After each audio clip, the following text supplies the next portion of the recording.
Good morning বন্ধুরা and welcome back to my channel. বন্ধুরা দেখো সকাল সকাল আমি বৃষ্টির মধ্যে বেরিয়ে গেছি। তো সকালে তো আমি স্কুলে গিয়েছিলাম, এবার স্কুল থেকে বেরিয়ে আমি সোজা কিন্তু চলে যাচ্ছি প্ল্যাটফর্মে। তো আজকে আমি প্ল্যাটফর্মে কেন যাচ্ছি সেটা জানতে হলে তো আমার ভিডিওটা পুরোটাই দেখতে হবে। তোমরা হয়তো আমার টাইটেল আর থাম্বনেল থেকে বুঝেই গেছো, কিন্তু তবুও বলছি। দেখো প্ল্যাটফর্ম থেকে সোজা ট্রেনে উঠে গেছি, ট্রেন চলে আসছে, ট্রেনে উঠে গেছি। তো আমি আগেই চলে আসছিলাম, এসে টিকিট কেটে রেখেছি, তারপর আমার বর এসছে। তো আমরা আজকে যাচ্ছি হলো মেদিনীপুরে, মানে মেদিনীপুর বলতে পূর্ব মেদিনীপুরে আমার শ্বশুরবাড়িতে যাচ্ছি। তো তোমরা তো অনেকেই জানো যে পূর্ব মেদিনীপুরে আমার শ্বশুরবাড়ি। তো শ্বশুরবাড়ি যাচ্ছি, আর দেখো আমরা হাওড়াতে নেমে গেছি ট্রেন থেকে। আর হাওড়া স্টেশনে দেখছি প্রচুর জলযাত্রী ছিল। আর এইদিকে দেখো বন্ধুরা একটা মানে জানি না একটা ছেলে এখানে কি করছে, দেখো পাগলামোর মতো করছে। এখানে রেলের যে জিআরপিএফ ছিল, নানা রকম পাবলিক মানে সবাই মিলে ঘিরে ধরেছিল ছেলেটাকে। এবার ছেলেটা যে কি বলছে কেউ বুঝতে পারছে না, ছেলেটা পাগলের মতো করছে আর ওই জায়গা থেকে অ্যাকচুয়ালিও নড়ছে না। দেখো বন্ধুরা ছেলেটা কেমন করছে, ওখানে নাচছে আর কি সব বলছে।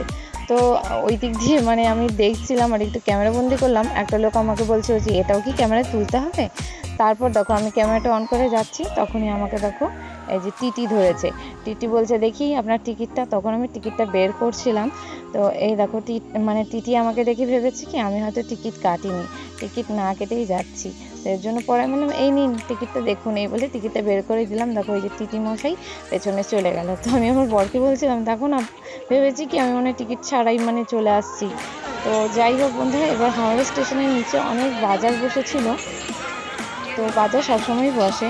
তো ওই বাজারে দেখো ছাতা, মানে খুব সুন্দর সুন্দর কালেকশন ছিল ছাতা। ছাতাগুলো দেখে আমার ভীষণ কিনতে ইচ্ছে হলো। আমি আমার বরকে বললাম দেখো না ছাতাগুলো একটু দাম করে কত দাম চাই।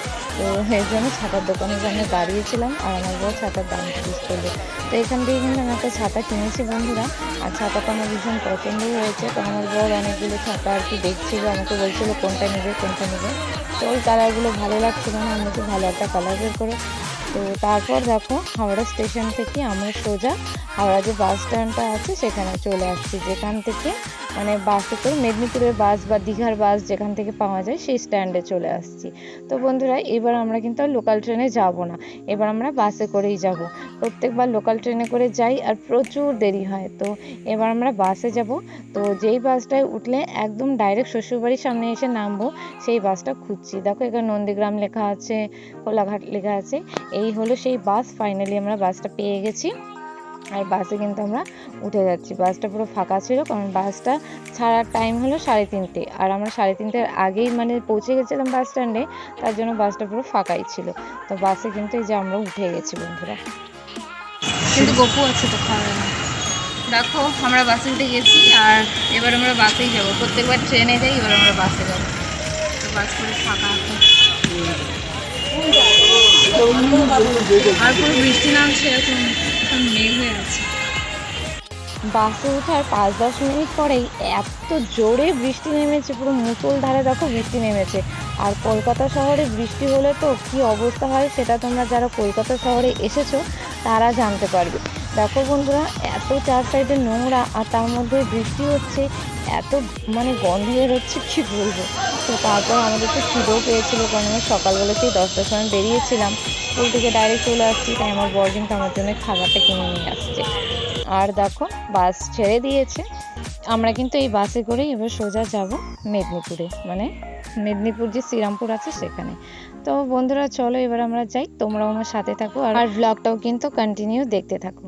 তো চলো বন্ধুরা আমার সাথে থাকো আর ভিডিওটা দেখতে থাকো, এরপরে কি হয় না হয় সব কিছু কিন্তু তোমরা দেখতে পারবে।